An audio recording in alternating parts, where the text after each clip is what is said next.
Então, vim para cá, né, fazer um retiro com Santa Teresa e percorrer os caminhos dela, que são muitos aqui. Ela percorreu com 52 anos, 5.700 quilômetros, com câncer de útero.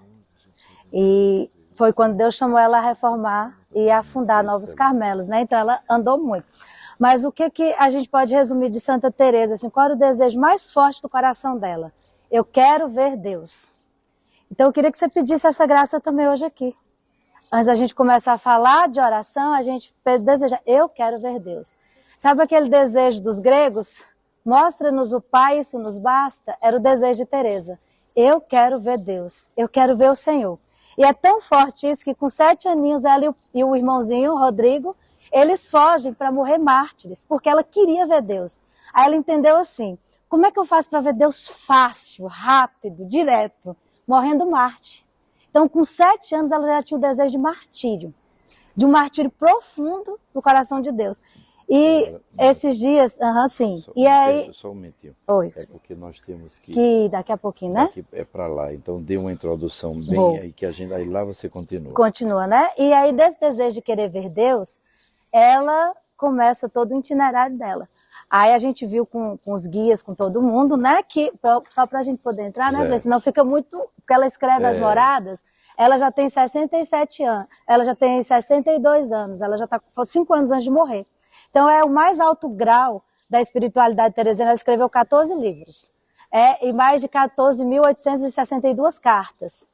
4.660 tem conservada por aqui, das cartas que ela escreveu. Então ela escreveu muito. Então o último livro que ela escreveu foi o Castelo Interior, que é assim o resumo da obra, o mais refinado grau de espiritualidade dela no finalzinho da vida. Então por causa desse desejo profundo de ver Deus, ela vai ter um itinerário. Primeiro ela tem toda aquela vida que a gente viu. Depois ela começa, né? Deus mesmo pediu para ela, escreve o Castelo Interior. E esse livro ela escreveu num momento que ela estava muito doente, ela teve câncer de útero e morreu disso. Ela era cardíaca também, ela teve vários infartos no decorrer da vida. Então, ela escrevia a maior parte muito cansada, porque ela estava andando para lá e para cá, muito perseguida, foi 2 vezes para o Tribunal de Inquisição, quase foi para a fogueira. Então ela estava muito cansada de muitas perseguições. E a maior parte do livro, a Ana, que é a companheirinha dela, diz que ela escrevia em êxtase, rezando, assim, numa profunda espiritualidade. Então, na primeira morada, vamos jogar amarelinha, né? A gente fez. Aí tem um frei que chama Frei Eugênio, da França. Ele diz assim, porque parece que as moradas é só para gente de alta espiritualidade. E Teresa diz que não. Teresa diz que a vida de oração é para qualquer pessoa. O que aconteceu? A igreja estava num momento muito ruim de protestantismo. Aí ela falou, meu Deus, as nossas monjas são guerreiras, fortes. O que nós vamos fazer para defender a igreja desse racha, desse tecido que está todo rasgado? Ela falou, nós vamos nos imolar em oração, como grandes guerreiras e profunda penitência. Porque quem salva uma vida, o Frei dizia no ônibus, salva o mundo inteiro. Porque ela é neta de judeu, e essa é uma das primícias judaicas. Quem salva uma vida, salva o mundo inteiro. Então ela falou, se nós, pela oração, pela imolação, pelo sacrifício, pela dura penitência, nós vamos ajudar os grandes homens, os grandes teólogos, os grandes desbravadores a unir de novo a igreja. Então ela também vai reformar o Carmelo, porque ela quer muito que a igreja volte a ser unida, volte a ser um só coração, uma só alma, como no princípio. Aí ela vai se imolar. E aí ela diz, olha, todo santo, São Francisco e vários santos da igreja viveram a santidade. Só que Santa Teresa, ela não só viveu, como ela traçou um itinerário para a gente também. Porque ela disse assim, a santidade é para todo mundo.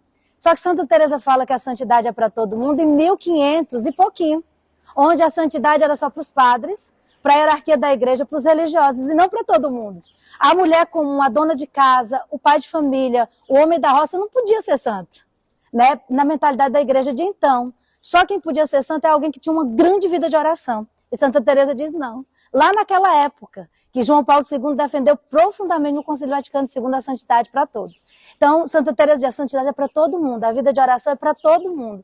Eu vou ensinar um caminho que todo mundo pode ser santo.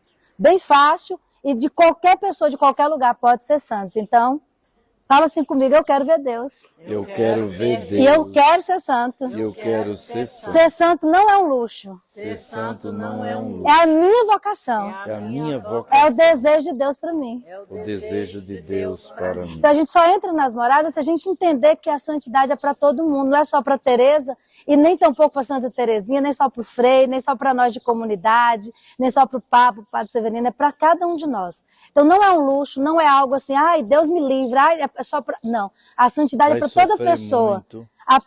Não, a santidade não é sofrimento só, é bem-aventurança. Sofrer, qualquer pessoa humana vai sofrer. A diferença de qualquer pessoa humana para o santo é que a pessoa que sofre e que deseja a santidade, ela sofre agarrada com Deus. Ela sofre juntinho de Deus, ela sofre intimidade com Deus. Porque todo mundo vai sofrer. Da hora que nasceu até a hora que a gente vai morrer, a gente vai sofrer. Isso é um fato. A única diferença é que o sofrimento para quem busca a santidade tem um sentido. O sofrimento para quem busca Deus, para quem quer ver Deus, tem um sentido extraordinário. Então a gente sofre abraçado na cruz com Jesus, então fica mais leve, porque não é mais o meu fardo, não é mais o meu sofrimento nem a minha dor, é o sofrimento de Jesus, porque eu estou unida à cruz de Cristo. Então quando a gente está unido à cruz de Cristo, é o sofrimento dele. E ele disse o quê? O meu jugo é suave, o meu peso é leve. Então se eu carrego o que é de Deus, é suave e é leve.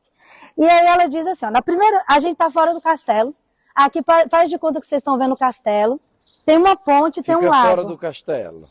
Todo mundo aqui, agora a gente está fora, a gente vai entrar, e vocês vão desejar caminhar nessa santidade, nesse jogo de amarelinha. Vocês veem que é círculo, porque as moradas, elas acontecem lá assim, às vezes passo a passo. Ora a gente está na sexta, a gente volta para a segunda, vai para a terceira, então vai acontecendo simultaneamente, né? E ora a gente vai... Tem gente que consegue ir direto, igual Santa Terezinha vai logo, tá bom? Mas olha bem, a gente tá fora do castelo, aqui tem um fosso, certo? Tem um monte de crocodilo, serpente, um monte de coisa, e a gente tá na pontinha do castelo. Quando a gente tá fora do castelo, quem que tá fora do castelo? Quem tá em pecado mortal. Quais são os pecados mortais? Os 10 mandamentos. Então, todo pecado contra Deus, amor a Deus, tomar o nome dele em vão, não guardar os domingos e festas. Depois... Aí, honrar pai e mãe, não matar, não pecar contra a castidade, não roubar, não levantar falso testemunho, não cobiçar a mulher do próximo, as coisas do próximo, né? As duas coisas, não cometer adultério, né? Então, quando a gente está nesses 10 pecados, quando a gente está buscando a idolatria, buscando Deus por interesse e tudo, buscando sortismo, astrologia, doutrinas estranhas, quando a gente está fora da doutrina espiritismo, maçonaria, coisa errada, a gente está fora do castelo, porque a gente está buscando coisas que não são Deus para viver a nossa vida, certo? Então, o pecado mortal, a gente está fora do castelo. Confessei com o Padre Severino e Frei Josué. Fiz uma boa confissão, lavei minha alma, arranquei esse pecado cabeludo, masturbação, pornografia, excesso de jogos, bebida, álcool, como é o meu caso, tá? A gente estava fora do castelo, né? A maioria de nós estava na bebedeira, na sexualidade desregrada, um monte de coisa errada, estava fora do castelo. Aí um dia, Deus mora dentro de mim, Santa Teresa diz. Só que aí o pecado mortal coloca como que fosse um piche. Sabe uma luz que tem brilhante dentro da gente? A luz do batismo? Então todo mundo é filho de Deus e tem uma luz fortíssima no coração. Só que aí acontece o quê? Com o pecado mortal eu encubro a luz, coloco um monte de lona, de piche, de um monte de entulho, eu vou colocando em cima dessa luz fortíssima que todos nós temos. Padre Severino gosta de dizer uma coisa que eu adoro, todos nós somos santos. O que a gente tem que caprichar é para não perder a santidade que já está em nós. Porque a santidade já está em nós, a gente já é filho de Deus. A gente já é o mais amado de Deus do mundo.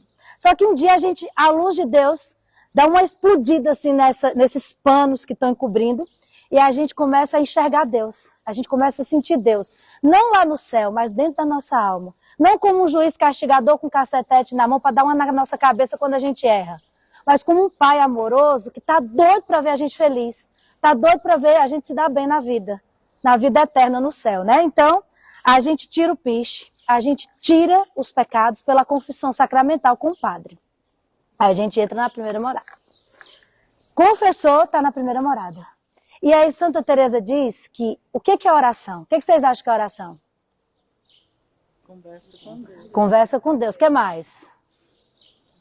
Encontro com Deus, o que mais? Oração. Você vê que é uma coisa simples para ela. Oi? A Eucaristia é a oração das orações, tia. Na quinta morada a gente já vai ver que graça. Tia já está na quinta, muito bem. Oração, Santa Teresa diz claramente no livro da vida, em todos os outros, é um trato de amizade com Deus. É o meu amigo. Como é que a gente conversa com um amigo?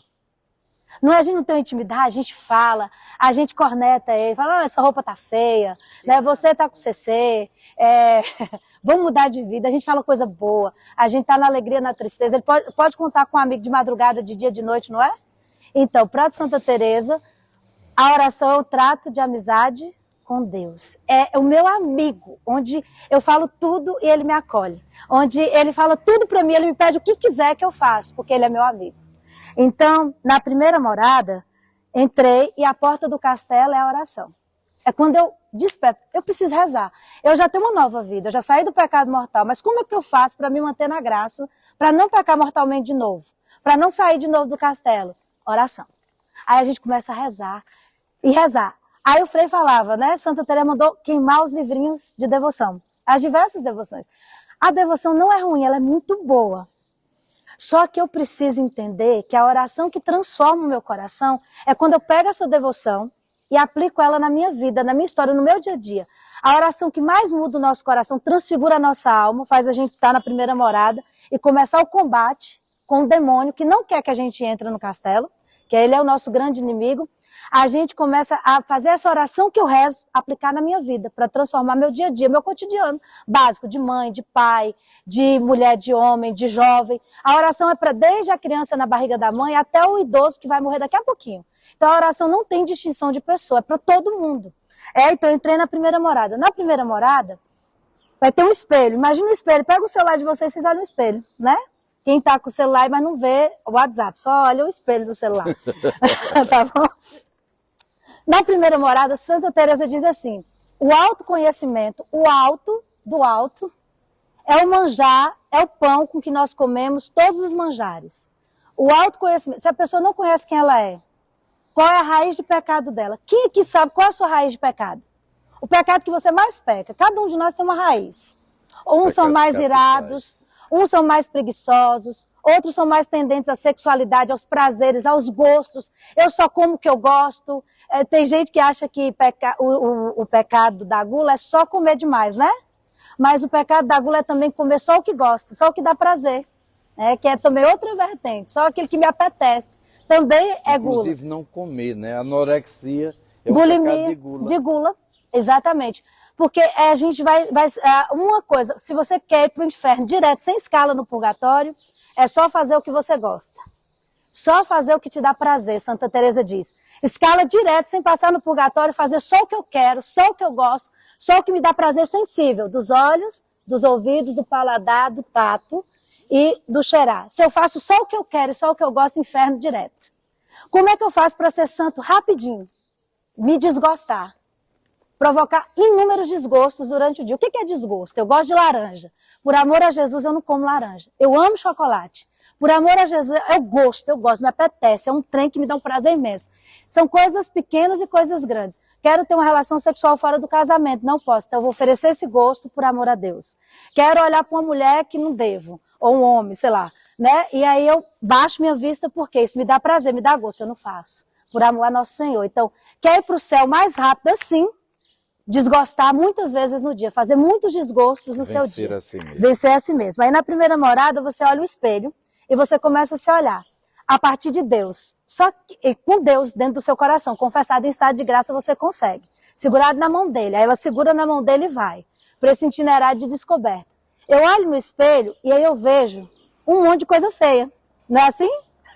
Ruga, não, ruga é bom porque é sinal da marca da vida, que a gente viveu bem. Mas eu olho e vou vendo. Nossa, eu sou irado. Nossa, eu sou fofoqueiro. Nossa, eu sou preguiçoso. Nossa, eu gosto de falar mal do povo. Eu tenho maledicência em mim. Meu Deus, eu gosto demais das coisas que me apetecem, do sentir de ter prazer. Meu Pai do céu. Aí a gente começa a olhar para nós mesmos. E a gente também descobre o pecado de raiz dos mortais. Tem gente que tem dificuldade com a missa, com a piedade, com a vida com Deus, com a vida de oração. Não gosta de rezar. Esse negócio de rezar demais é um enjoo, um saco. Então, o meu pecado de raiz talvez é contra Deus, o amor a Deus. Eu sou dificílimo de obedecer. Não obedeço ninguém no mundo. Eu que mando na minha vida, eu que sei de mim. Então é o pecado contra Deus. Então eu vejo que a minha raiz de pecado, vou olhando nessa primeira morada, E eu, meu Deus, eu sou essa pessoa. Aí daqui a pouco, nossa, eu sou desrespeitoso com as autoridades, eu tenho repulsa à autoridade. Então, quarto mandamento. Meu Deus, eu mato as pessoas de ódio no meu coração, eu tenho raiva, eu tenho antipatia e tal. E aí vai. Eu gosto muito do prazer sensível. Eu gosto muito de transgredir a lei. Eu gosto muito de ter inveja. Eu tenho inveja, eu fico triste com a alegria dos outros. Eu fico triste com os bens dos outros. Eu fico triste, meu Deus, com a felicidade do meu irmão. Aí eu começo a ver que eu tenho tudo isso aqui na primeira morada. E vai dando uma angústia. Né? Mas Jesus está segurado. Aí Jesus fala comigo, calma, sou seu amigo, eu estou aqui. Nós vamos acabar com isso, porque só Deus pode converter o nosso coração. E eu queria pedir para vocês nessa primeira morada essa graça. Alguém se converte? Sim ou não, como diz o Frei? Ninguém se converte, gente. Santa Teresa diz que ninguém tem esse poder. Ela tentou 20 anos se converter. E Santa Teresa não cometeu pecado mortal em vida, vocês sabiam disso? Ela diz no livro, eu sou tão ruim, péssima, mas o ruim dela era conversa demais, era gostar demais de ouvir as pessoas, de estar, né, um perfume, uma coisa, a liderança. Ela era muito obediente, ao extremo. Teresa nunca desobedeceu uma autoridade, ela era firme. Ela falava a verdade, mas nunca desobedeceu a igreja em nada. Os historiadores dela dizem que ela nunca cometeu um pecado mortal. Mas ela se achava muito ruim. Por quê? Porque ela era morna.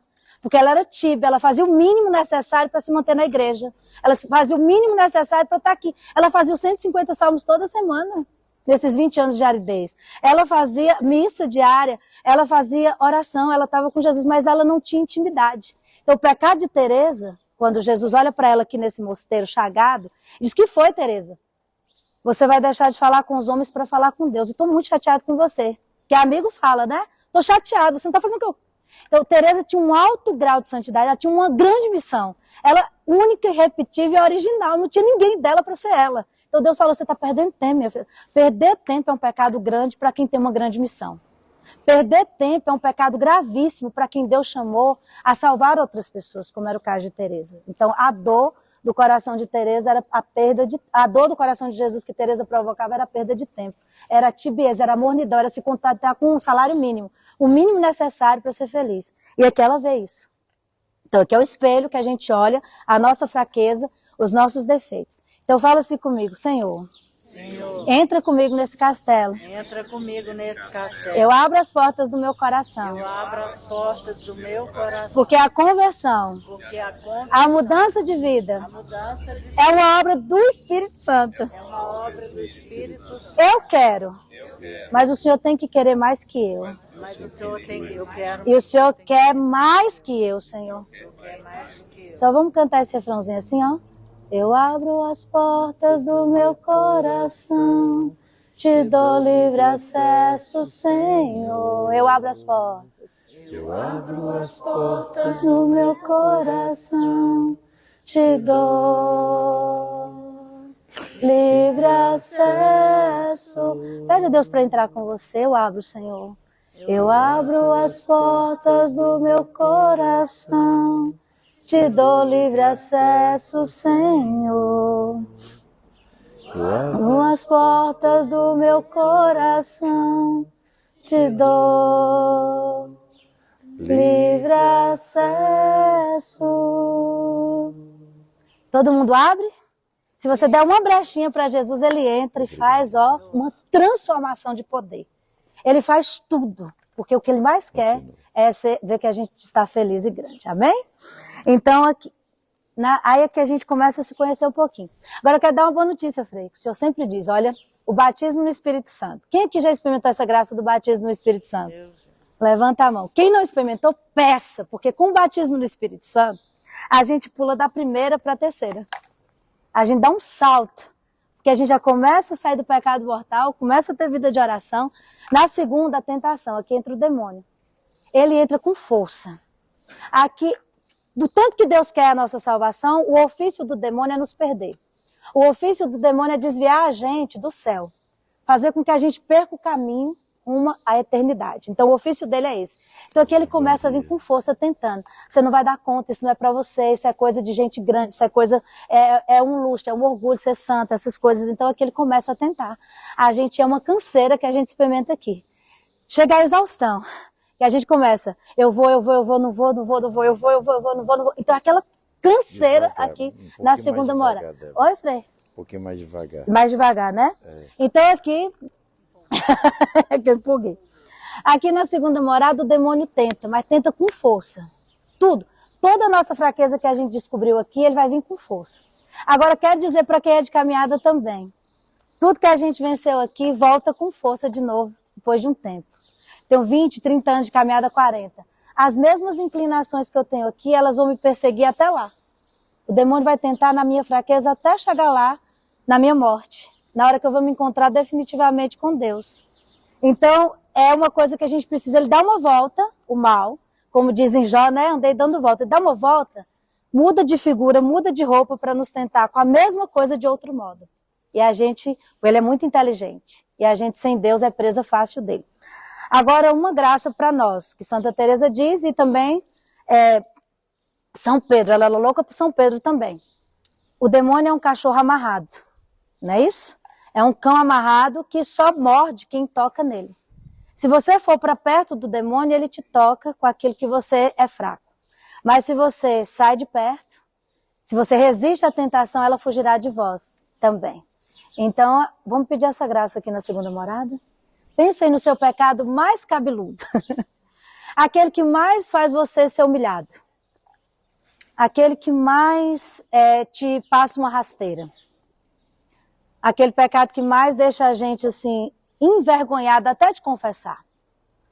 Porque o demônio aqui, ele sugere o pecado, a gente cai nele, depois a gente tem vergonha de falar dele. A gente faz, mas tem vergonha de dizer. Então pensa nele agora. Por exemplo, eu tenho a doença mesmo do alcoolismo, eu detectei isso. Com esses vinhos na mesa, eu fico doida para beber de guti-guti. Deus me libertou. Né? Mas eu dos meus 7 até os meus 17, foram 10 anos que eu bebi todos os dias. Todos os dias. Então, quando eu olho esses... uma das coisas que eu mais gosto é vinho, que eu mais gostava, cachaça e uísque, né? Era as mais. Então, o demônio é tão forte que ele assim, vem com, né? Ah, mas não é pecado. Ah, mas isso. Não é pecado para outras pessoas que não têm problema, mas para mim é um grande pecado. E dele foi oriundo todas as outras mazelas que eu fiz na minha vida.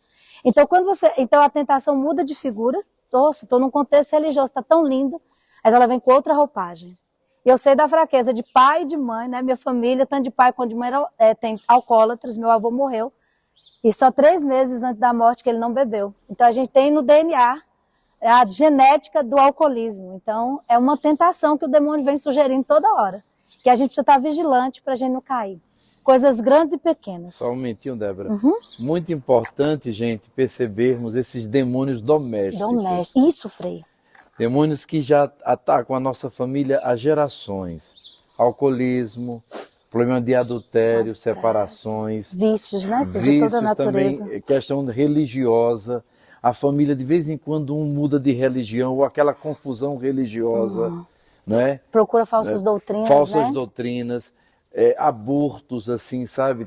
Ou assassinatos, ou mortes terríveis, acidentes, suicídios, depressão, né? Depressão, que vem familiar, né? Câncer, doenças assim, que em cada geração morre várias pessoas de câncer. Então, são, tanto no aspecto físico como no aspecto psicológico e espiritual, são demônios domésticos que eles estão nas nossas famílias há gerações. E nós precisamos detectar, por isso que é muito importante nessa segunda morada começar firmemente a querer conhecer sua história, seus antepassados, avós paternos, principalmente o avô e o bisavô paterno, porque o homem, a parte do homem, do pai, é a mais perigosa. Porque Deus, quando os pecaram, Deus foi atrás de Adão. Foi Eva que pecou e levou Adão a pecar igualmente, os dois pecaram. Mas a responsabilidade é do homem. É do homem. Principalmente do homem. Deus vai pedir do homem. Quem é pai de família aqui, levante a mão. Deus vai pedir de você. A cabeça. Antes até da sua esposa. Por isso que é uma responsabilidade muito grande. Você vai responder pelos seus filhos. É muito importante isso. Os filhos são muito o homem. Os filhos, homem e mulher, Principalmente, claro, os homens, os meninos, mas principalmente os filhos são o homem. Então, a responsabilidade é muito grande de recair sobre o homem. Por isso, e bisavô, avô e pai, e até você, e de você, filho, neto e bisneto. São essas 4 gerações, para cima e para baixo, que você deve trabalhar bastante, porque é aí onde habitam os piores demônios, que eles estão, às vezes, há séculos na nossa família, tentando destruir cada geração. E principalmente a nós, que fomos escolhidos por Deus para começar uma nova história. Deus nos capacitou. A gente não está aqui porque a gente é melhor do que ninguém. A gente está tendo tanta oportunidade como essa, porque fomos escolhidos por Deus para começar uma nova família. Por isso que vocês que não são casados, lembrem disso. Vocês vão se unir e vão ser um só. Por isso que escolha muito bem, peça a Deus. Veja de onde vem essa família. Veja o sangue, veja os princípios. Porque aquilo ali você vai passar para os seus filhos. Pense muito bem antes de casar, de escolher uma pessoa e receber o sacramento do matrimônio. Mesmo que você teve outros relacionamentos, mas o casamento na igreja é o que une você com aquela pessoa e é que aquilo, a partir dali que vai ter a marca. Então pense muito nesse sentido e peça muito a Deus e a São José a sua graça. Desculpe. Não, tranquilo. E nessa segunda hora eu vou fazer uma sugestão a partir disso que o Frei falou, porque a gente está num momento aqui especial. Escreve o seu bisavô, avô, o nome, a bisavó, a avó, a mãe, as mulheres, todos os bisavós, paternos e maternos, e na hora da Santa Missa você escreve a oferta, depois a gente recolhe tudo, né? Que a gente entrega para as carmelitas. O que elas fazem? Elas intercedem pela humanidade dia e noite. Muitos de nós colocamos ontem lá em São José. Então, eu, pelo menos, eu acredito no poder da oração. Eu não tenho medo, eu tenho medo de muitas coisas assim do mundo, mas eu não tenho medo da pessoa que reza. Porque a pessoa que reza, mesmo que ela nos faça um mal, persiga, faça qualquer coisa, um dia ela tem intimidade com Deus. Deus dá um estalo e Deus se revela a respeito de todas as coisas. Então, a gente precisa acreditar no poder da oração. Santa Teresa acreditava no poder da oração. Aí vocês escrevem para a gente dar para as carmelitas, tá bom? Que vai ser uma grande libertação na nossa família. Para frente e para trás. Na terceira morada é onde mora o perigo. Aqui é a tentação. A gente vai lutar. A gente não vai ceder. Tia Helva, uma senhorinha santa da Mel, dizia assim, ó. Tem que louvar. Quanto mais eu louvar, a tentação desaparece. Ela tenta. Quando ela não vê que ganha, ela vai embora. Então aqui, se você resistir bravamente com Jesus, o diabo desiste de você, né? Ela falava, ele tenta com você. Se você resistir, ele desiste de você. E não volta nunca mais. Na terceira morada, aqui para quem é de caminhada, mas para quem está começando agora também. Saímos do pecado mortal, resistimos à tentação, aí a gente já começa a se sentir super-herói. Tô top. Não peco, não ofendo a Deus, não mato, não roubo, não faço nada mais. Aí a gente acha o máximo. Na terceira morada, a gente começa a se acomodar. A gente começa a ter uma vidinha de oração, como eu falei, o mínimo necessário para eu me manter. Às vezes, a gente que é de comunidade, na comunidade fala assim, é obrigatório? Porque se não for, não faço. Eu tenho que ir para esse retiro? Eu tenho que fazer essa oração? Então, é a alma medíocre. É a alma dessa penitência. Meu Deus, para que tudo isso? É um exagero, é uma palhaçada, eu posso né? Comer no... Aí fica com aquelas casuísticas, né? Ai, mas é tal dia eu como, não sei o quê. Você prometeu a Deus. Você deu a sua vida a Deus. Aqui na terceira morada, o que eu preciso ter como atitude? Aqui eu tenho a condição de me amornar, de me acostumar, de perder a surpresa de Deus. Eu já vim nesse roteiro 25 vezes. Eu já sei isso de cor e salteado, eu já sei o que o padre vai falar, eu já sei o que é essa homilia, eu já li a parábola do filho pródigo 35 vezes e vi não sei quantas pecinhas de teatro, eu já sei tudo. Eu já ouvi essa música, já enjoei. Então, aqui acontece isso. O amornamento espiritual, o morno que Deus vomita. Porque Deus, ele, com o pecador inveterado, ele tem uma chance de ser frio. Né? Vai para o mundão e se acaba. Ou ser quente, torrando igual Santa Teresa. Mas o morno é vomitado. Aqui, a atitude na terceira morada é largueza. Tem um dom que é fruto do Espírito que chama magnanimidade ou longanimidade. O que é isso? Teresa era essa pessoa. Ela não tinha medida para amar a Deus. E depois de 20, 30 anos, no início não, mas depois dos 20 anos, depois ela viveu aqui 30 anos, 20 na mornidão, 7 na radicalidade e 3 como priora, né, como superior. Então, ela começou a rasgar tudo para Deus, começou a dar tudo. Se é para dar isso aqui, eu vou dar isso aqui. Se é para amar, se é para fazer penitência de um dia, eu faço de um ano. Se é para rezar o rosário, eu rezo 1000 Ave Maria. Se é para ir à missa, eu vou em 2. Se é para adorar o Senhor de madrugada, de dia, de noite, não tem tempo. A alma vai alargando, alargando, alargando. Então, vamos pedir aqui essa graça, faz assim com os braços, ó. Alarga minha alma, Senhor. Fica até de pé, né? Me dá o dom da magnanimidade. Uma alma generosa. Uma alma generosa. Uma alma grande. Uma alma ilimitada. Uma alma que ama. Uma alma que ama. Senhor. E Jesus diz assim, os discípulos não tinham tempo nem para comer. Essa é a nossa alma, não ter tempo nem para comer, nem para dormir. Porque o nosso amor, o trabalho nosso é fazer a vontade do Pai. E é para todos, gente, para todos. Não é só para quem é de igreja. Fala comigo, eu quero uma alma grande. Eu quero uma alma grande. Eu quero ser discípulo de Jesus. Eu quero ser discípulo de Não ter tempo nem para comer. Porque o Senhor é meu descanso. O Senhor é minha vida. O Senhor é minha alegria. Hoje e para sempre. Até a morte. Amém? Teresa foi essa alma grande. Câncer, cardíaca, dores, 52 anos, fundou 33 Carmelos e reformou, masculino e feminino. Perseguida, humilhada, ela foi nesse Carmelo ela foi acusada de ter uma filha. A sobrinha dela morava aqui, a cidade toda achava que ela tinha uma filha. Caluniada, julgada, condenada, perseguida por tudo e por todos, incompreendida por tudo. Mas a alma era grande, ela não estava nem aí, ela tinha uma meta, ela tinha uma missão, ela tinha um amor, ela foi conquistada pelo amor da vida dela, então nada detinha. Quem ama, nada detém. Pessoa que ama de verdade, não tem nada, nada para essa pessoa. E isso vale para o pai, você está querendo dormir, você está querendo, o filho está doente, você vai ficar lá, está com diabetes, né? Que toda hora tem que medir, não dorme, é amor. Tem uma pessoa inválida em casa, uma pessoa doente, amor, amor, amor, não se cansa de amar essa pessoa. Então essa santidade é do cotidiano, essa santidade é da casa, do filho que tem um autismo, da criança que tem uma deficiência, do marido que dá trabalho, da mulher que dá trabalho também. Enfim, seja qualquer circunstância, você pode ser santa ali, amando valorosamente aquela situação. E aí você ultrapassa para a quarta morada, que é a morada de transição.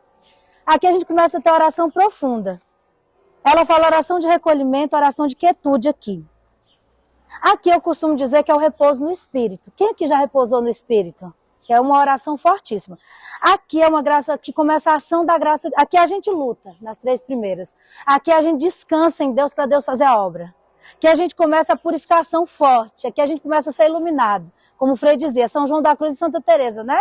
São João da Cruz fala de 3 vias: purificação, iluminação e união. E Santa Teresa de 7 moradas, mas é a mesma coisa. E Santa Teresinha Pequena via holocausto de amor e... São 3 coisas que Santa... mas é tudo a mesma coisa, os 3 são o mesmo caminho. Enfim, aqui, quando a gente está assim, a gente tem muita questão, muita coisa na nossa alma. E tudo, Deus vem com o auxílio do Espírito e começa a recolher a gente para dentro. Recolher para dentro. Recolher a gente para dentro. A gente está muito para fora. Eu quero as coisas do mundo, eu quero me dar bem. Quantos pais e mães falam assim, nossa, meu filho é uma bênção. Ele passou na UNB, né, faz medicina não sei aonde, está ganhando tanto de dinheiro, está um empresário de sucesso, mas transa com a namorada, usa droga, anabolizante, vê pornografia. Então, a nossa consciência ficou completamente assim, amortecida, alienada do que realmente vale. O filho está na droga, está em tudo, mas se é bem sucedido profissionalmente, é uma bênção. E não é. Por exemplo, se está com câncer, uma coisa, a gente move mundos influentes, até o rim para tratar do corpo. Porque a nossa vida está aqui na matéria. Então, para tudo que é fora, para os prazeres, para as compras, que não é ruim, estou dizendo que seja, para tudo fora, menos para dentro. Então, não é que você não tem que tratar do câncer, não é que você não tem que se alegrar porque seu filho é bem sucedido profissionalmente, mas o que você tem mais que se alegrar é que ele vai para o céu. Porque a missão do pai e do amor, ele pode não estudar, Ele pode não alçar a medicina, ser bem-sucedido, ter bens e tudo, se casar bem, mas se ele for santo, você cumpriu sua missão. Então aqui a gente começa, Santa Teresa propõe a vida para dentro. Eu começo a olhar para a riqueza que há no meu interior. O castelo interior é assim, ó. Tudo que a gente vê aqui é bonito fora, não é? A criação de Deus é magnífica. Nós somos magníficos, perfeitos. Deus fez a gente assim, com uma estupenda beleza. A criação, essas viagens são lindas. A gente vê Fátima, vê Ávila, essa cidade murada, as belezas naturais. Tem uma árvore ali branca, verde e amarela, lindíssima. Que a gente encanta essas flores, olha que lindo. Só que maior do que o que está fora é o que está dentro. Tem uma riqueza tão grande dentro da nossa alma. Tem valores, tem bondade, tem alegria, tem amor profundo, tem almas tão grandes dentro que a gente começa a valorizar não o que está fora, mas o que está dentro. Eu vou lutar para o meu filho ser curado do câncer, do diabetes, para ele estudar bem. Mas mais do que isso, mais o valor superior, o supremo que está acima, é o céu para o meu filho, o céu para a minha família, o céu para o meu esposo. Eu já não me preocupo se ele gosta ou não gosta. Eu quero o céu, custe o que custar, para minha família, para o meu esposo, para aqueles que virão e aqueles que já estiveram. E olha que graça, quando a gente encontra Deus. Isso é a coisa mais fantástica que eu acho em Deus. É assim, que eu agradeço todos os dias ele ter começado a fazer uma obra de misericórdia na minha vida. Que é, todo mundo que já passou da minha história vai ser alcançado pelo sim que eu dou hoje. Porque eu antes não sabia o que era rezar pelo purgatório. Eu antes não sabia, não ia à missa. Eu passei 5 anos sem a missa. Então, era só na farra, na caixa, preocupava só com o meu egoísmo e o meu próprio umbigo. Quando a gente é do mundo, quando a gente está fora do castelo, a gente só preocupa com a gente mesmo. Com o nosso bem-estar, a cultura do bem-estar. Só o que é bom para mim, o resto que se lasque. Eu e eu de novo. Né? Então, quando a gente desperta para Deus, a gente começa a ter uma alegria sem fim de começar a amar os outros. E aí, ó, eu rezo todos os dias pelo meu bisavô, foi descobrir um nome que eu não sabia, pela minha avó, várias gerações passadas. E olha, pasme isso. Deus tira do purgatório os meus antepassados que morreram, que não conheciam a Deus na ignorância, pela minha oração de hoje.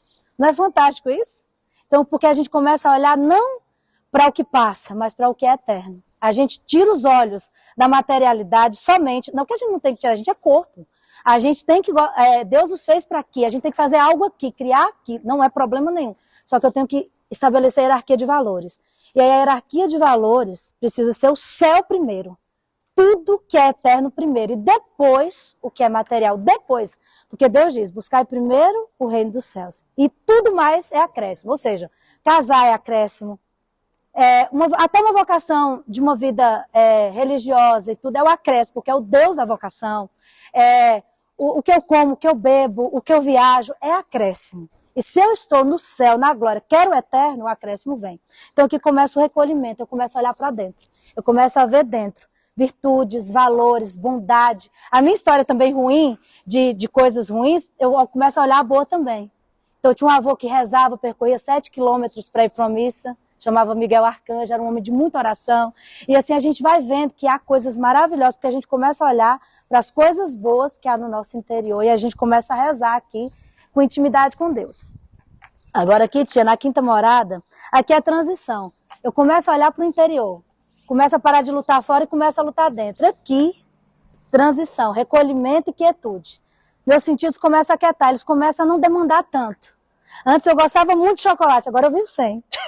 Entendeu? Antes eu gostava muito de ver coisa errada, né? Tava na masturbação, na pornografia, no alcoolismo, isso me dava muito prazer. Aqui aquieta, a tentação para e a gente aquieta. E a gente já não tem mais gosto sobre essas coisas. Começa a aquietar. Agora aqui eu já começo a entrar em união com Deus. A quinta morada é a morada da união. E eu descobri uma coisa, porque lá a união mística de Teresa é topíssima, é alto nível. Mas aí, rezando, Jesus falou assim para mim, sabe qual é a forma de você entrar em união comigo todo dia? Já que eu gosto muito dessa imagem, é assim, ó. Uma criancinha, o pai chega, né? Isso aconteceu muito comigo. Meu pai chegava da roça, aí eu ficava doida para ir para ele, né? O pai estava lá na cozinha, eu estava cá na sala, e eu ia engateando, e o negócio ficava difícil de eu chegar. Aí, por fim, eu cansava e levantava os braços e falava, pai, vem me buscar aqui. Ele é mais rápido, mais forte, tem mais habilidade, mais recurso. Quem é que vai mais rápido? Eu com meu pai engateando ou meu pai para mim? Meu pai para mim, não é? Então, aqui nessa morada, já que a gente não tem competência nem nada, eu levantava os braços e falava, pai, vem me buscar. Ele vinha rapidinho, chegava e me buscava. Então, na quinta morada, eu levanto os braços e falo assim, ó, pai, vem me buscar. Porque eu não vou dar conta de subir até o Senhor, mas o Senhor pode descer até mim. E como é que ele desceu? Na Santa Eucaristia. Então, todo dia, a maior graça foi assim, o X da questão para mim, para a gente aguentar a tentação, as intempéries, as perseguições, as loucuras, que o demônio vem com força, sabendo que a gente vai ser dele, de Deus, vai voltar para a casa do Pai, o demônio fica furioso. Então, pai, não dou conta, então vem me buscar aqui. E aqui ele manda a Eucaristia. Aqui é a união íntima, a união mística. É mística para mais de quilômetro. Mas nós que não somos tão místicos e que somos deste mundo, vivemos nos nossos trabalhos, nas nossas afazeres, todo dia eu posso entrar em união íntima com Deus pela Eucaristia, pela Santa Comunhão. Todo dia. Então, o privilégio. Com 17 anos, Jesus me deu essa graça. Comunga todo dia que você entra em união comigo. Tereza tinha 17 anos, eu fiquei doida por ela. E tudo. Desde lá eu gosto muito dela. E aí eu comecei, aí foi assim, e era 2 missas, ó, confirmando. Então levanta as mãos assim, ó, fala assim, me dá fome de união, de intimidade. Ô meu Pai, vem me buscar, porque eu não dou conta de ir. Então vem meu auxílio, com mais alto poder, com a mais alta glória, que é o teu corpo e sangue. Me dá um desejo, me dá fome de união na Santa Eucaristia. Me dá fome de intimidade. Faz meu coração arder de vontade de comungar. E de comungar bem, Senhor. Comungar com todo amor, toda inteira. Amém.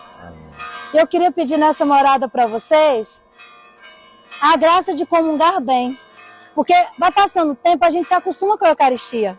A gente participa da missa de qualquer jeito, a gente fica conversando, resolvendo problema, coisa, com desculpas esfarrapadas. E o grande desafio, uma comunhão bem feita vale mais que toda a oração do mundo. Uma comunhão bem feita salva a humanidade inteira. Uma comunhão com união de amor salva o mundo inteiro. Então pede a Deus a graça de até a sua morte você nunca deixar um dia sem se unir com Jesus. Diz, eu não dou conta. Vem comigo. Une comigo, porque eu não vou nunca chegar a esse alto grau, mas o Senhor pode vir a mim. Amém? Então, igual criancinha, vem que é mais fácil o Senhor vir do que eu ir. E pedir a graça da comunhão bem feita. Então, hoje a gente já vai treinar isso na Santa Missa. Nós não vamos conversar com ninguém. Vamos ficar assim, igual monjas mesmos, as carmelitas. Ou os carmelitas, a gente vai assim, ó, Senhor, eu estou aqui, faz tudo que o Senhor puder. Todas as outras orações nós fazemos para Deus. Todas. São José, Couraça, Santa Brígida, Pompeu, vamos fazer tudo, não vamos deixar não. Mas na Santa Missa é Deus que faz tudo por nós. Tudo por nós. É diferente, né? É o sol que entra e nos absorve completamente nele. É a união das uniões. O corpo dele é o meu corpo, o sangue dele é o meu sangue. Não tem nada mais unido com Jesus que a Santa Comunhão. Na sexta morada, aqui começa o noivado. Alguém passou por essas etapas aqui de noivar? Depois casar? Eu passei. Meu noivado foi o Frei que fez. O mais lindo dos lindos aqui, ó. Graças a Deus nós nos encontramos. E o noivado a gente já estava assim, muito amor a gente queria. Foi preparando eminentemente para casar. Olha, confirmando de novo. Foi preparando eminentemente para casar, nós dois, né? Então, doido para casar logo. Que a gente gosta muito um do outro, né? E tudo. Então, que foi preparando. A gente preparou nada porque a gente tinha como preparar. Assim, só espiritualmente a oração que foi muito, né? Porque a gente só foi descobrir onde morar, faltava uma semana pra gente casar. E a gente não tinha nada, foi adquirindo na semana que a gente casou, né? Que Deus foi providenciando. Mas espiritualmente foi tudo rezado, escutado, na Santa Eucaristia, na adoração. Então aqui, gente, é quando começa a provação. Tá dando para escutar, não tá? A provação. Ó, parou agora. Aqui a gente entra, que a gente começa a união. Eu quero Deus, custe o que custar, Ele é o amor da minha vida, Ele é o tudo de mim, Ele é o valor supremo da minha existência, que Ele é o Senhor. Aqui, Ele começa a nos provar. provar ardorosamente, provar com força, provar se a gente o ama mesmo. Aqui o noivo prova a noiva, para ver se ela quer casar de verdade. Aqui a gente está apaixonado pelo outro, mas ele cozinha ela. Eu quero, mas não te quero. Aqui ele silencia. Aqui ele esconde da gente. Aqui a gente fica numa aridez profunda. Aqui a gente não sente, não ouve, não vê. Sabe aqueles bonequinhos? É tipo aqui. E aqui a gente parece que está só. E é calúnia, perseguição, dor, angústia. Aqui é doença, enfermidade, tudo. Você pensa, Deus esqueceu de mim. Poxa, agora que eu comecei... não tem um ditado... quanto mais eu rezo, tentação me aparece. É isso aí. É porque o demônio está vendo que vai perder definitivamente a alma. O encontro está começando e vai ser para sempre. Quando chegar no casamento espiritual, nada e ninguém tira mais a alma de Deus. Então, nessa hora aqui, é que ele vem com força parecer que Deus está longe de nós. Quem aqui já experimentou grandes provações e tentações? E aqui não é mais tentação, aqui é provação mesmo. Mandado da mão de Deus. Deus permite. O justo sofre. A gente carrega a cruz. E eu quero dizer para vocês uma coisa que me consola muito. A cruz é só para os amigos de Jesus. Se você tem uma cruz, é porque você é amigo de Jesus. Se você tem uma dorzinha para oferecer na alma ou no corpo, é porque você é amigo de Jesus. Se você tem uma coisa dentro da sua alma, uma inquietação, um santo desejo por Deus, é porque você é amigo de Jesus. Dor, sofrimento é só para os amigos. Mas é um sofrimento com sentido, não masoquismo. É um sofrimento que tem sentido. É um sofrimento que eu sofro e digo assim, está salvando almas. É uma dor que eu sinto que está dizendo assim, o coração de Jesus está feliz. Aqui a gente começa, eu quero te fazer feliz, meu noivo, cujo que custar, eu não vou deixar você, mesmo que o Senhor esteja me permitindo passar por tantas coisas. Lembro que eu passei uma dor muito grande. E eu achava que era fulano, ciclano, e na fila da comunhão eu comecei, na fila da confissão, eu falei, não é possível, não tem, essa metodologia que o Senhor usa comigo, eu não gosto dela, desde o dia que eu conheci Jesus, a metodologia que ele usa comigo é a calúnia, e a distorção das coisas, né? A metodologia que ele me permite para exatamente desvencilhar da reputação, da imagem, de que eu sou, para vencer o orgulho. Porque depois que a gente começa a caminhar com o Senhor, a gente se incha, e a gente começa a se sentir orgulhoso, não é assim? Ou a gente cai no escândalo, no erro, no pecado mortal, ou a gente cai elevado no orgulho. É para lá ou para cá. E Jesus vem com isso para nem cá nem lá, para ficar no centro. A gente não é nem de direita nem de esquerda. Nós somos do Senhor. E aí ele quer isso. Ou a gente cai para cá ou a gente cai para lá. A gente se acha muito bom. E aí essa metodologia dele é muito forte comigo o tempo inteiro. Eu falei, eu já cansei, eu não quero mais saber, é fulano, é ciclano, não sei o que. Aí Jesus falou, não, sou eu. Aí eu fiquei mais raiva, eu falei, mas é o Senhor que está fazendo isso comigo? Como é que o Senhor deixa? Aí ele foi me explicando por que ele deixava, né? Eu falei, tá bom. Mas eu estou cansada dessa sua metodologia, né? Falei para ele. E ele, mas é assim que eu te quero, né? Para você ficar bem pertinho de mim sempre. Porque senão você foge. Você é muito independente, muito autônomo. E eu preciso quebrar suas pernas para você ficar juntinho de mim. Então, nós somos muito autônomos, independentes, insubmissos. Nessa morada aqui, Deus vai colocar a gente no nosso lugar, mandando provações da mão dele. Deus castiga e corrige aqueles que amam. Alguns dizem erroneamente, Deus não castiga ninguém. Mentira. No Novo Testamento, no Apocalipse, está lá escrito, e também em São Paulo ele diz, Deus castiga, São Tiago. Deus corrige e castiga aqueles que amam. O filho que o pai não corrige vira monstro. Fica ilimitado. Vira sociopata. Psicologicamente falando. Porque não respeita ninguém. Ninguém domina. A Bíblia diz, castiga com vara. Está escrito em Provérbios, castiga o filho com vara. Não para judiar, espancar, nada disso. Mas é necessário pôr freio, porque senão ele fica ilimitado. Filho que o pai não corrige, principalmente o pai não põe limite, fica ilimitado. Então aqui é a hora que o pai nos corrige por amor. Ele coloca a gente na linha para a gente não se perder. Deus começa aqui falando através das pessoas. Depois de 2 irmãos, depois de um pouco de gente. Se a gente não escutar, ele põe nosso pecado, nossas inclinações, porque ele nos ama no outdoor. Ele coloca no outdoor nosso pecado para a gente poder se converter a ele. Então aqui é a hora da aprovação, mas é do noivado, para ver que a gente quer casar mesmo com ele, para não desistir. E aqui, na 7ª morada, aqui, aqui, é a hora do casamento espiritual. Toda a nossa alma é esposa. Fala comigo os homens também. Minha alma é esposa. Não é coisa de menininha. é coisa para guerreiro. Cabra macho. De verdade. Casar-se com o Senhor é só para quem é guerreiro. Para quem tem uma determinada decisão. Determinada determinação, como dizia ela, né? É redundância, porque tem que ser forte.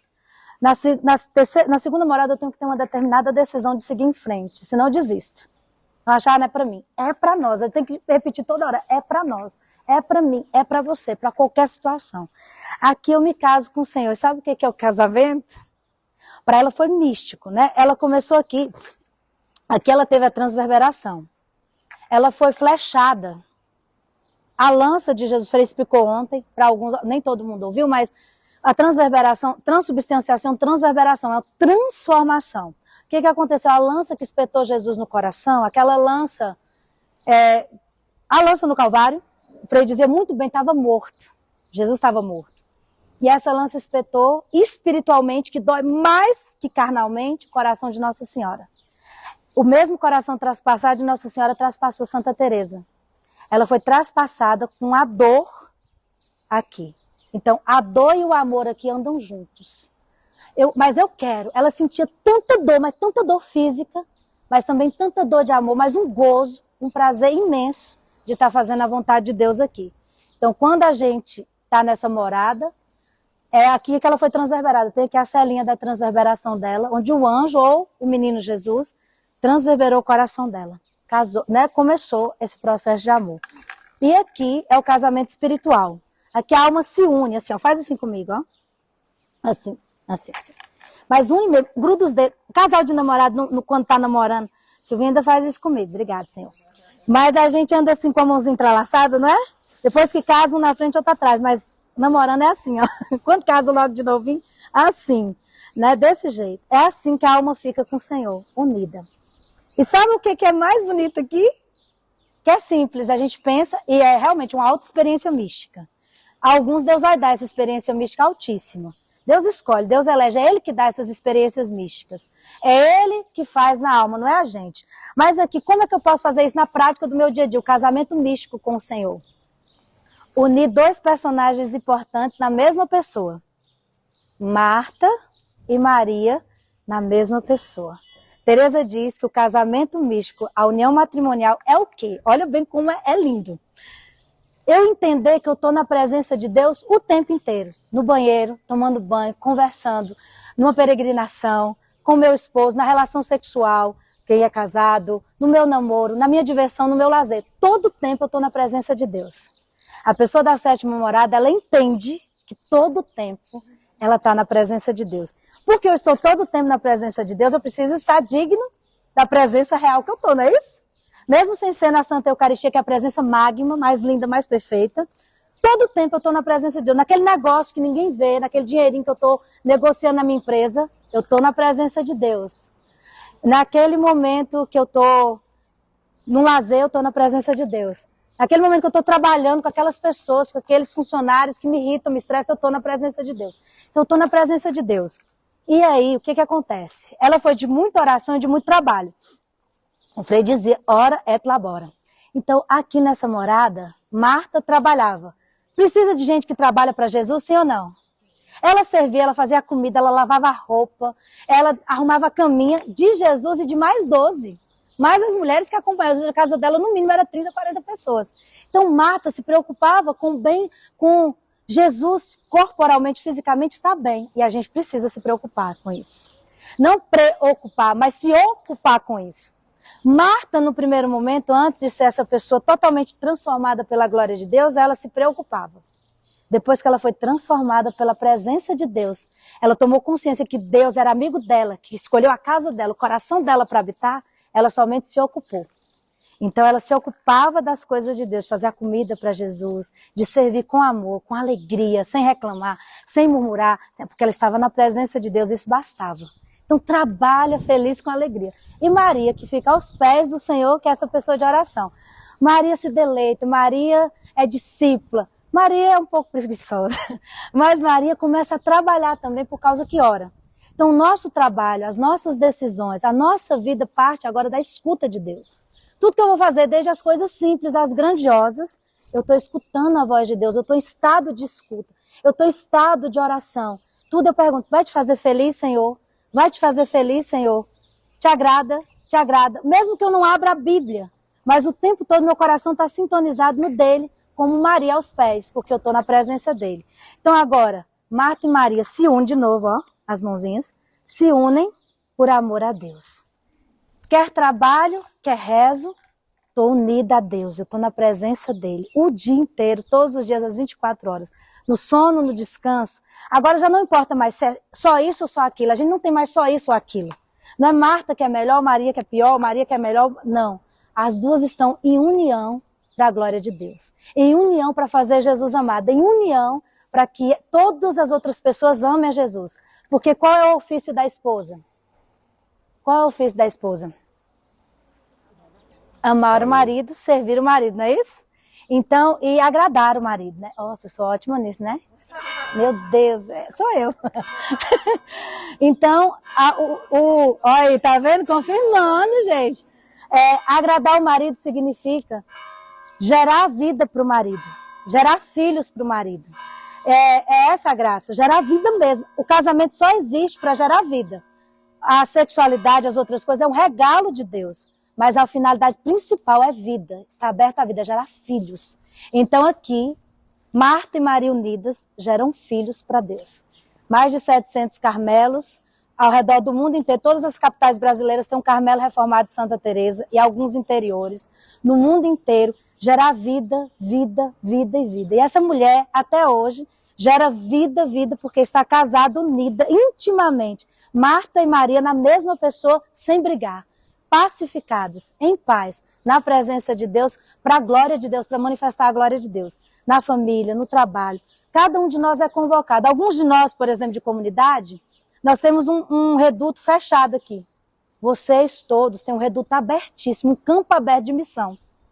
Todo o tempo vocês podem estar manifestando esse amor a Deus, essa largueza no matrimônio espiritual, nas casas de vocês, sendo a presença de Jesus viva nas casas, nos trabalhos. Muita gente nunca vai a mel de Deus, nem vai vir uma peregrinação com a obra de Maria, nem vai participar de uma missa com o Frei.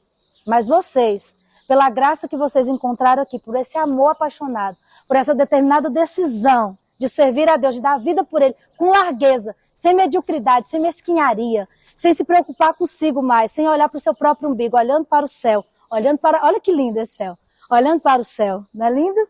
Vocês, olha, a missão de vocês é ampla, vocês têm o poder e a graça, por Deus, de ir em todos os lugares, servir como Marta e rezar como Maria, por todos quando vocês encontrarem no dia de vocês.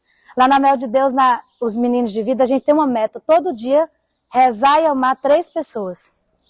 Todo dia, impondo as mãos ou mandando uma mensagem de uma oração que a gente fez por 3 pessoas. A meta pode aumentar, mas nós fazemos todos os dias, a gente tem a missão lá em casa de rezar por 3 pessoas nominalmente. E dizer a ela que nós estamos rezando, rezar mesmo. Uma Ave Maria, chamar e conhecer mais alguma pessoa em oração. Então vocês têm essa oportunidade. Vocês podem ser os referenciais dos filhos de vocês, dos netos, dos funcionários de vocês, dos colegas de trabalho, dos pais, das mães de vocês que não tiveram a oportunidade de conhecer Jesus por esse casamento espiritual, esse ato de amor espiritual profundo, cotidianamente, servindo sem reclamar, amando sem reclamar, olhando para o céu que é a meta, e a gente dizendo, eu não vou perder ninguém, porque minha briga, você tem que dizer isso, é a briga nossa, não são com pessoas, nem autoridades, nem igreja, nem pai, nem mãe, nem ninguém. Aqui a gente entende que a nossa briga, única e exclusivamente, é com quem é inimigo do nosso esposo. O inimigo do nosso esposo é Satanás. Então a gente entende aqui que a briga é única e exclusivamente com ele. E nós vamos brigar como guerreiros pelas causas do nosso esposo. Vamos lutar pelas causas do nosso esposo aqui, eternamente, para levar as pessoas para o céu. Amém? Amém. É isso.